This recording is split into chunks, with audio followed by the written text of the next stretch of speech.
저는 집에서 항상 해야 된다고 말씀을 드리거든요. 그래서 어떻게 하면 집에서 부모님이 화 많이 안 내시고 다정하게 지도할 수 있는 게 필요할까라고 해서 그런 방법이 있나요? 저도 이제 처음에 시작할 때는 책은 완독해야 되고 이제 비문학도 골고루 접하면 좋고 이게 사실은 변치 않는 진리긴 한데 요즘 친구들이 현실이 그게 정말 만만치가 않아서 요즘 제가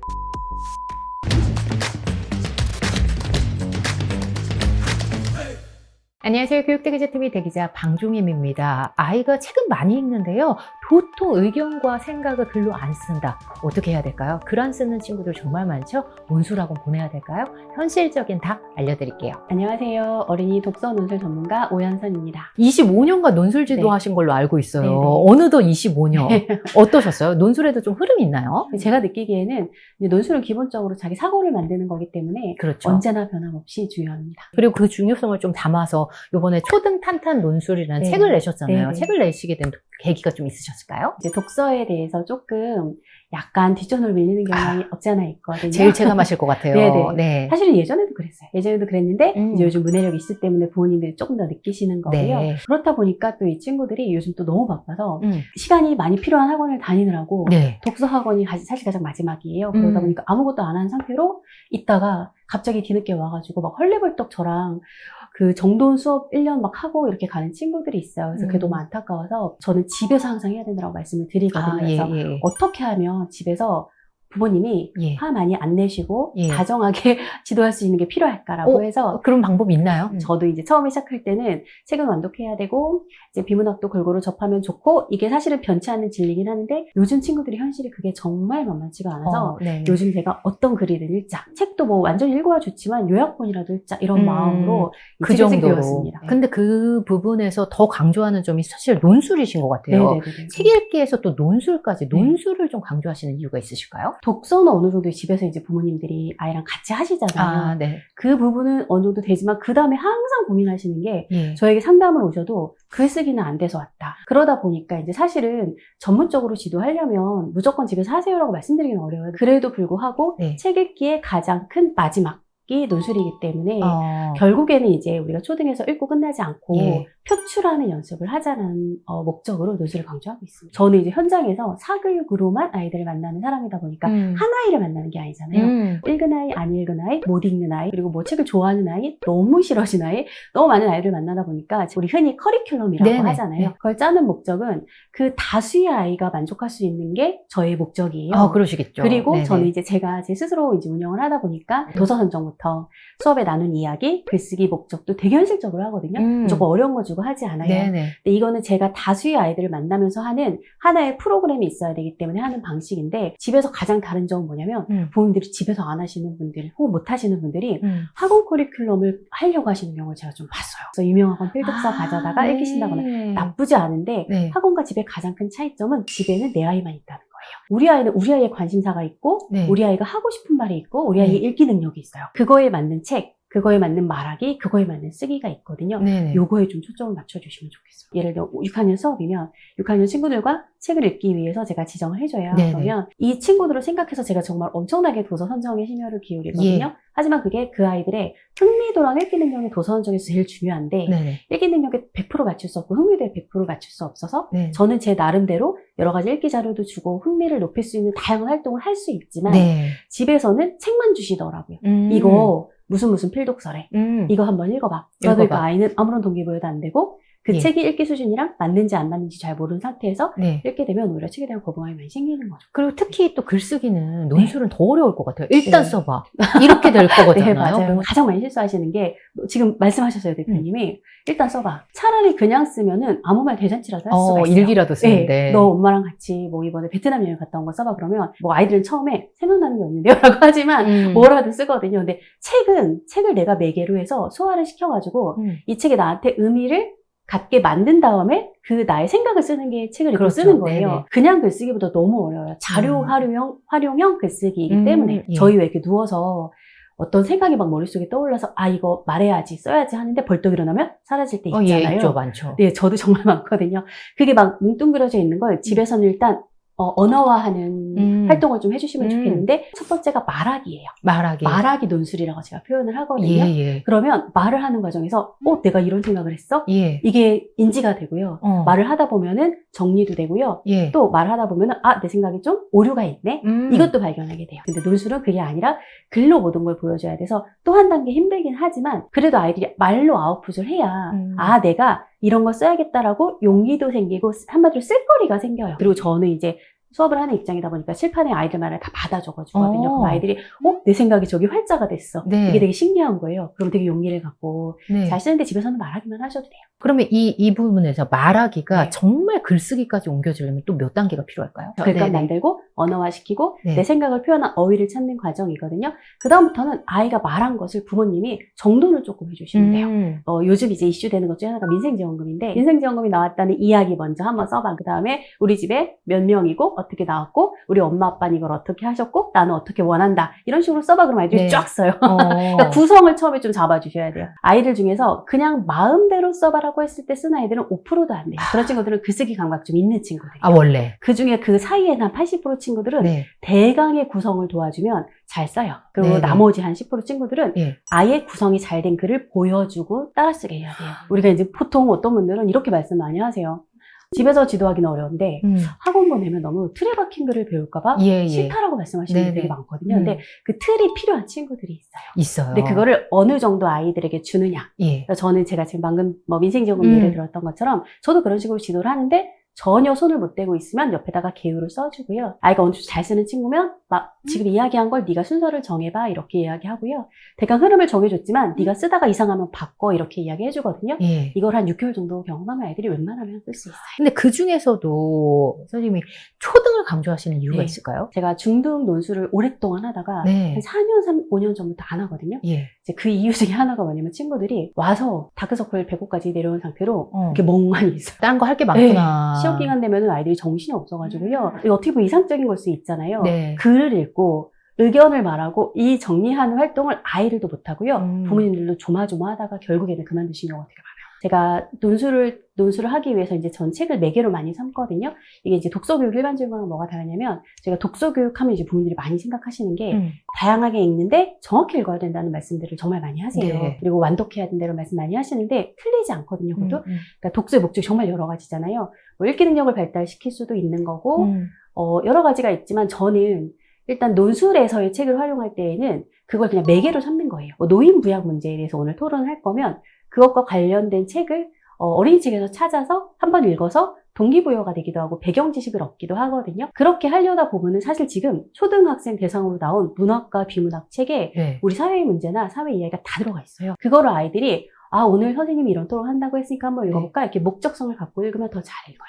그게 나중에 밑거름이 되는 거잖아요. 근데 그거 거의 다 놓치고 있죠. 왜냐면 집에서는 목적성이라기보다는 그냥 읽어야 된다, 이게 목적이 되어버리기 때문에, 읽어야 된다가 목적이 되면 이제 어떤 문제가 생기냐면 책을 선택할 때 자꾸만 아이에게 맞는 책보다는 좋은 책을 찾아가시거든요. 사실 우리나라에서 독서 교육을 이야기할 때 학습으로만 연결을 많이 하잖아요. 틀리지 않는데 그 목적만 갖고 계시면 우리 아이가 책을 읽고 있는 모습이 하나도 예뻐 보이지가 않아요. 왜냐면 잘 읽고 있나? 저거 지금 읽어도 되나? 바빠 죽겠는데 저거 해야 되나? 영어 숙제부터 해야 되는데 골고루 좀 읽지, 저렇게 빨리 읽어. 이런 모든 생각들이 들면서 충분히 아이가 무엇이든 들고 읽고 있으면 어떤 의미에서든 그건 의미가 있는 건데, 한 가지 목적만 갖고 이렇게 보시면은 예뻐 보이지가 않다 보니까 자꾸 이야기를 하게 되시는 거예요. 논술도 사실 마찬가지인 것 같아요. 논술도 국어의 성적에 도움이 되게끔 학습적으로만 접근을 하면 아이가 쓰는 것도 맞춤법 얘기한다든지 이거 수행평가에 도움 되게끔 해야 되니까 잘 써야 된다든지 이렇게 지적이 많이 나올 수밖에 없잖아요. 그러니까 그것도 필요해요, 사실은. 필요한데 저는 우선순위를 항상 말씀을 드리거든요. 왜냐하면 논술학원에 오는 친구들 사실 못 쓰기 때문에 오는 건데, 요즘은 집에서 많이 하시거든요. 부모님들은 내 아이다 보니까 뭐부터 보이냐면 고쳐줘야 될 것부터 빨리빨리. 저희가 원래 그렇잖아요. 아이가 지금 외출하려고 옷을 입고 나왔는데 지금 패딩을 입고 나왔어요. 그대로 나갈 수가 없는 것처럼 마찬가지거든요. 근데 거기에서 이유를 물어보기 시작을 하면은 아이가 반팔로 바꿔 입고 나갈 수도 있는 것처럼 글도 딱 보자마자 너 이렇게 생각했어? 이게 뭐 어떤 의미인데? 이런 식으로 막 그 내용에 대해서 이야기를 하기 시작하면은 아이가 알아서 비문도 고치고요. 알아서 글도 다시 정돈하게 돼요. 근데 우리 친구들 제가 논술을 이야기하고 있지만 처음에 그냥 자기 신변 이야기부터 시작을 하는 게 글쓰기거든요. 그러니까 그런 글쓰기를 포함해서 모든 글쓰기는 아이랑 소통을 하는 대상인 거지 평가 대상은 아닌 거예요. 집에서는 적어도. 학원에서는 첨삭하죠. 하지만 네. 집에서는 그렇게 하지 않고 그냥 구술 첨삭으로 충분히 할 수 있거든요. 만약에 집에서 우리 아이한테 독서를 바탕으로 한 논술까지 연결되게 하고 싶다. 네네. 그럼 how to, 언제부터 어떻게 조금 도와주면 조금 구체적으로 좀 도움이 될까요? 학원 보내시기도 많이 고민을 하시더라고요. 근데 너무 이게 일단은 어려운 것이 아이들마다 이게 다 성향이 다르고 해서 제가 이렇게 딱 언제부터라고 말씀드리기는 너무 어려운데 이제 중요한 건 뭐냐면 논술할 때 제일 중요한 거는 읽기 지능이에요. 아이들이 타고난 언어 능력이 다르거든요. 그래서 언어 능력이 좋은 친구들은 사실 책 많이 안 읽어도요. 웬만한 글도 잘 읽고 교과서 이해 잘하고 공부도 잘하는 편이에요. 근데 이제 보통의 친구들은 평범한 언어 능력을 갖고 태어났어요. 그러면 그걸 채울 수 있는 게 책 읽기, 말하기, 듣기, 쓰기 이런 언어적인 활동이거든요. 이게 되게 기본적으로 필요한데 제가 왜 읽기 지능이라고 이야기를 붙이냐면 이 친구들이 자연스럽게 좋아하는 책을 한껏 몰입해서 읽는 경험이 진짜 중요하거든요. 읽기 지능을 그 체감을 해야 되잖아요. 부모님이 얘가 어느 정도인지를 알아야 그 부분에 대한 뭐 피드백을 주든 보완을 하든 그럴 텐데 읽기 지능을 부모가 좀 체감할 수 있는 방법이 있을까요? 일단 아이에게 새로운 글을 주시고요. 제가 읽기 지능의 개념이 낯선 글을 받아도 당황하지 않고 읽고 이해하는 능력. 평상시에 만나는 낯선 글은 첫 번째 교과서고요. 두 번째는 독해 문제집의 뭐 지문일 수도 있고요. 어린이 잡지일 수도 있잖아요. 그리고 가장 대표적인 낯선 글은 문학작품이에요. 그 낯선 글을 읽는다는 거 무슨 뜻이냐면 그러니까 이런 짧은 글이라면 아이들이 딱 받았을 때 그냥 쓱 읽고 아 이런 글이네 이렇게 판단을 해야 그 다음에 말하기가 되고 토론이 되고 글쓰기가 되거든요. 근데 자기 주도적으로 뭔가 막 이렇게 읽어본 경험이 없는 친구들은 일단 텍스트 종이를 못 다뤄요. 제가 성인들이야 막 이렇게 유임을 나눠주고 읽어보세요, 얘기할게요 하면 자연스럽게 되지만 우리 아이들은 이 글을 독해부터 해줘야 해요. 제가 농담처럼 말하는 게 아롱이, 다롱이, 초롱이들인데 아롱이는 이 글을 이해할까? 하면서 쓰고 초롱이는 이 글을 이해할까? 이렇게 생각하고 저희가 다듬거든요. 왜냐면 어떻게 줬을 때 어려워하는지 너무 알기 때문에 계속 문장을 푸는 거예요. 그래서 어떨 때는 막 13포인트, 15포인트를 막 주는 친구들도 있고 정말 독해력 떨어진 친구들은 중요 부위를 제가 색깔 표시해서 주기도 하거든요. 그래서 그거는 제가 이제 어떻게 보면은 토론 글쓰기를 진행해야 돼서 하는 거고 원칙은 우주 개발에 대한 글쓰기를 쓸 거면 자료를 찾아야 되잖아요. 책에서 찾든 네이버에서 찾든 뭐 AI한테 하물며 물어보든 그럼 거기서 나온 텍스트를 읽어내야 된단 말이에요. 근데 여기에서 아이들이 아주 많은 아이들이 막혀요. 그래서 집에서 사실 제일 중요한 건 읽기 지능 만드시는 거예요. 제가 조금 더 이제 부담을 드리면 필요한 글을 찾는 능력을 항상 말씀을 드려요. 찾기까지 해야 되나요? 왜냐하면 이제 학교에서 예를 들면은 안중근에서 조사해 와라. 이러면 찾아야 되잖아요. 그런데 친구들 보면은 도서관에서 뭘 찾아야 될지 찾아는 와요. 근데 3학년 친구가 성인도서 찾아오거나 이런 식으로 자기 읽기 수준에 맞는 책, 자기가 읽어낼 만한 자료를 잘 못 찾더라고요. 근데 이것도 사실 어릴 때부터 마음껏 마구잡이로 막 도서관 많이 다니면서 찾아본 친구들이 잘 찾아요. 읽기에 대해서 글을 받아들이는 능력이 아주 미숙해. 그랬을 때 좀 보완하는 방법으로 책에서 또 강조해 주신 부분들이 또 있더라고요. 글쓰기에 대한 거부감을 좀 떨치는 방법으로 뭐 예를 들면 그림이라든지 마인드맵이라든지 한 문장 쓰기라든지 이런 부분에서 좀 도와줄 수 있는 현실적인 방법이 있을까요? 독후감 같은 경우는 부모님들이 왜 아이가 좀 어려워하면은 지금 방금 말씀하셨던 뭐 마인드맵, 만화 그리기 이런 거 하시거든요. 그거는 독후감이 어려워서 약간 트릭인가요? 그러니까 그거는 아니 하나의 너무 훌륭한 독서 활동인데 독후감은 아닌 거죠. 독후감이 어려운 이유가 뭐냐면 형식이 없어요. 사실 독후감이라는 게 우리가 머릿속에 알고 있는 형식은 줄거리 플러스 느낌이거든요. 맞아요. 그렇게 지도를 하다 보니까 우리 아이들이 으악 막 이렇게 하는 거고 너무 싫어하는 거고 무엇보다 느낌과 생각이 실체가 없어요, 사실은. 게다가 또 줄거리를 쓰라고 하면 이게 어떻게 되냐면 책에 자꾸 집착을 하게 돼요. 뭐 흥부놀부를 읽더라도 흥부놀부 이야기를 막 서사를 막 써나가잖아요. 그러다가 이제 자기 생각 한 줄 붙이잖아요. 흥부처럼 살아야지 라는 너무 정형화된 생각이 나오는 거예요. 그래서 일단 그 틀은 좀 버려주시면 좋겠고요. 집에서 글을 쓰게 하는 가장 좋은 방법은 내가 뭐 책을 읽었든 어떤 이슈를 만났든 그것과 나와의 연결성을 자꾸만 찾게 해주시는 게 사고가 확장이 되는 경우. 예를 들면 그때 부모가 해줄 수 있는 멘트가 있을까요? 너 읽은 책이 우리 생활 속에 뭐랑 관련 있는 것 같아? 그렇게. 어렵잖아요. 만복이네 떡집을 읽어도 재밌다, 떡 먹고 싶다 이게 아니라 거기 만복이랑 비슷한 애 혹시 있어? 이렇게 물어보면 바로 내 생활랑 연결돼서 아이들이 막 이 아이가 본물이 터지거든요. 그래서 책이 나랑 연결될 때 의미가 되고 스파크가 일어나는 거예요. 근데 독후감에서 줄거리를 쓰라고 하면 자꾸 책 내용에만 집중을 하다 보니까 오히려 나랑 연결할 기회를 잃어버리고 이제 전쟁으로 끝날 가능성이 높아서 만약에 뭐 내가 엄마 나도 만보기처럼 말한 적 있어요. 그러면 그 얘기를 막 하다 보면은 그걸 쓰고 그거에 대해서 내가 하고 싶은 말 쓰면 그게 더 부담이에요. 그래서 책을 읽은 다음에 일상생활과 체감될 수 있는 네네. 포인트로 뉴스도 좀 강조를 하시는 것 같아요. 맞아요. 네. 어떻게 연결이 될까요? 예를 들면 콩쥐팥쥐를 읽었어요. 그러면 콩쥐팥쥐 읽고 비슷한 일 있어? 그러면 애들이 에? 없는데요? 요즘 팥쥐가 어디 있어요? 막 이렇게 그렇게 얘기하고 하죠. 이런 네. 엄마가 이렇게 얘기하거든요. 근데 잘 생각해봐. 이 팥쥐 엄마가 한 게 아동학대일 수 있어. 어린아이를 이렇게 일을 시켰다는 그런 아동학대 관련 기사를 가져와서 연결시켜서 이야기를 해주면 그때 아이들이 제일 많이 하는 게 책을 뒤적이기 시작해요. 읽어봤는데. 왜냐하면 이 아동학대 이야기를 하려면 이 팥쥐 엄마가 콩쥐한테 어떻게 했는지를 내용을 봐야 되거든요. 네네. 그러면 그때 비로소 정독이라는 게 일어나고 필요한 부분을 다시 한번 읽는 거예요. 아이들이 요즘 생각보다 여기저기서 다 알아요. 저보다 더 빨리 이렇게 들어오자마자 저한테 뉴스 주는 친구들도 있거든요. 이제 이게 스파크가 일어나서 이야기가 막 벌어지는 거고 여기에서 책이 비문학이라면 배경 지식 그 내용으로서의 매개가 돼요. 기사는 사실은 이슈를 딱 갖고 오지만 그 이슈에 대한 배경 지식을 설명글처럼 풀어주는 건 아니잖아요. 그걸 풀어주는 게 비문학 도서거든요. 그럼 아이가 막 이슈만 만나면 흥분만 하고 끝날 수가 있는데 네네. 관련된 비문학 도서 읽으면 정리가 되니까 흥분하지 않고 논리로 넘어가고요. 문학 작품은 이런 토론을 하는 데 있어서 동기부여가 상당히 많이 돼요. 요즘 사실 이제 뉴스 보기가 좀 부담스러워져서 아예 안 보여주시는 분들도 있고요.